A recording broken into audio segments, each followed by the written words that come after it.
देशाला त्रास होतोय ह्याच्यामध्ये धार्मिक विषय कुठे आहे? तुम्हाला जो काही नमाज पडायचा आहे, तुम्हाला जी काय अजान द्यायची घरामध्ये द्या. शहरांचे रस्ते कशाला अडवताय? शहरांचे फुटपाथ कशाला अडवताय? आणि जर सांगून जर समजा तुम्हाला समजत नसेल की हे भोंगे खाली उतरवा, तुम्ही आम्हाला विनाकारण त्रास देऊ नका, हे जर नीट सांगून समजत नसेल तर तुमच्या मशिदीच्या बाहेर आम्ही हनुमान चालीसा लावणार म्हणजे लावणार. नमस्कार, आदाब. आप देख रहे ऑन रिकॉर्ड मीरा भाईंदर. मनसे अध्यक्ष राज ठाकरे मस्जिदों पर लगे हुए लाउड स्पीकर और उन लाउड स्पीकर से होने वाली अजानों के खिलाफ में लगातार बयानबाजी करते आ रहे हैं, जिसके चलते उनकी खोई हुई साख को वो दोबारा पाने की कोशिश कर रहे हैं. ऐसे में न केवल महाराष्ट्र बल्कि पूरे देश का भी नफरती भरा माहौल होता हुआ दिखाई दे रहा है. राज ठाकरे के दिए गए इस बयान के चलते किसी भी मुस्लिम लीडर ने अब तक का कोई जवाब नहीं दिया है, लेकिन मीरा भाईंदर के सीनियर कांग्रेसी लीडर मुजफ्फर हुसैन ने बहुत ही सादगी और शांतिपूर्ण तरीके से राज ठाकरे के दिए गए बयान का जवाब दिया है. उनका मानना है कि इससे बेहतर और कोई जवाब ही नहीं हो सकता है. आइए पहले हम उनके इस जवाब को सुनते हैं. कि तमाम मस्जिदें जो हैं, ये कोर्ट ने जो डेसिमल पॉइंट्स फिक्स किया है, जो जिस जोन में आते होंगे उस जोन का वो उसका पालन करे, ताकि अपनी इबादत से किसी और को कोई परेशानी या तकलीफ ना हो और कायदे का पूरा पालन हो. ये थे सीनियर कांग्रेसी लीडर मुजफ्फर हुसैन, जिन्होंने सुप्रीम कोर्ट द्वारा जारी किए गए गाइडलाइन की भी जानकारी दी. आइए हम जानते हैं वो क्या गाइडलाइन है सुप्रीम कोर्ट की. एक PIL हुई थी 173/2010 महेश बेडेकर वर्सेस महाराष्ट्र गवर्नमेंट. उसमें कोर्ट ने noise pollution index under environment protection act 1976 of rule 15, 1 and 19 के तहत डेसिमल पॉइंट सेट किया हुआ है. उस डेसिमल पॉइंट्स में जो कोर्ट ने सेट किया वो साइलेंट जोन, रेसिडेंशियल जोन और industrial zone and commercial zone. तो जो कमर्शियल जोन है जिसमें 75 डेसिमल पॉइंट्स हैं और दिन में और रात में 70 डेसिमल पॉइंट्स हैं रात में, ये इसकी गाइडलाइन हम फॉलो कर रहे हैं. और हम ये चाहते हैं कि तमाम मस्जिदें जो हैं, ये कोर्ट ने जो डेसिमल पॉइंट्स फिक्स किया है, जो जिस जोन में आते होंगे उस जोन का वो उसका पालन करे, ताकि अपनी इबादत से किसी और को कोई परेशानी या तकलीफ ना हो और कायदे का पूरा पालन हो. जामे मस्जिद अल शम्स के अंदर हमने अभी जर्मनी से और USA से साउंड सिस्टम्स मंगाया, अंदर का और बाहर का दोनों.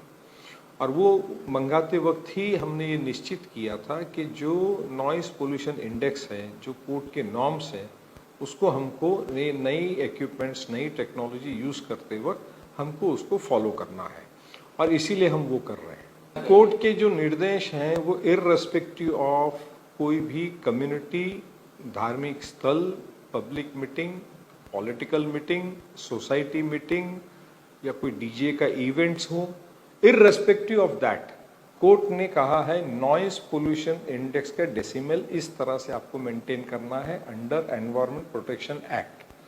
ये मनसे के लोगों ने, उनके नेताओं ने भी इस बात का पालन करने की ज़रूरत है.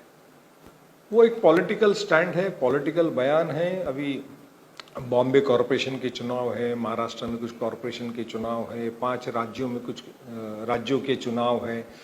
तो जब चुनाव इस देश में आते हैं तो इस तरह के बयानात होते रहते हैं. नहीं, मैं तमाम ऐसे मस्जिदों से अगर वहाँ के लोगों को, एतराफ़ के लोगों को, कम्युनिटी को, आसपास की कम्युनिटी को, इलाके को, अगर उनकी अजान की आवाज़ें या साउंड सिस्टम इस डेसिमल पॉइंट से क्रॉस हो रही है, तो मैं उनसे गुजारिश करना चाहूँगा कि ये जो कोर्ट के डायरेक्शंस हैं इसको फॉलो कीजिए, ताकि आप कायदे का पालन करेंगे. नमाज की जो टाइमिंग है, जो रास्तों पे नमाज पढ़ते थे क्योंकि जगह की कमी होने की वजह से, और उसमें हमने ये किया है कि जामे मस्जिद अल शम्स में अभी अरेंजमेंट्स जो है अच्छी कर दी है. नीचे ऊपर दोनों एयर कंडीशन हो गया है, तो इसलिए 2 जमातें कर दी हैं. जुमे की भी 2 जमातें कर दी हैं और ईद की भी 3 जमातें कर दी हैं.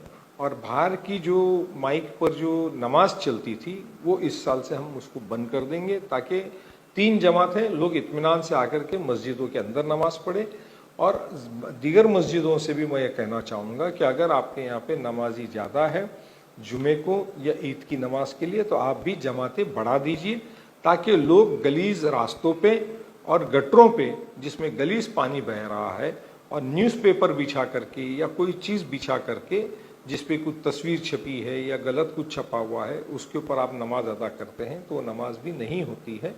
इसलिए मस्जिद में जमातें बढ़ा देना ये बेहतर होगा। ये थे सीनियर कांग्रेस लीडर मुजफ्फर हुसैन, जिन्होंने तमाम मस्जिद के ट्रस्टियों से अपील करते हुए बताया कि सुप्रीम कोर्ट ने जो गाइडलाइन जारी की है उन गाइडलाइन के मुताबिक silence zone, receiving zone, commercial zone और रेसिडेंशियल जोन, इन 4 जोनों में जो डेमिसल सेट किया है उसके मुताबिक ही अगर आप लाउड स्पीकर चलाते हैं तो कोई आपत्ति नहीं उठाएगा। इससे बेहतर और शांतिपूर्ण तरीके से राज ठाकरे को जवाब और कोई हो ही नहीं सकता है। इसलिए हम इस खबर के माध्यम से तमाम मस्जिदों के ट्रस्टियों से अपील करते हैं कि वो ज़रूर सुप्रीम कोर्ट के गाइडलाइन का इस्तेमाल करें, उन्हीं नियमों का पालन करें जो सुप्रीम कोर्ट ने तय किए हैं। सुप्रीम कोर्ट द्वारा तय किए गए नियमों का अगर पालन करते हैं तो किसी की मजाल नहीं कि मस्जिदों से लाउड स्पीकर उतार ले। आप देख रहे हैं कैमरामैन आरिफ कुरैशी और साबिर शेख के साथ ऑन रिकॉर्ड मीरा भाईंदर। धन्यवाद।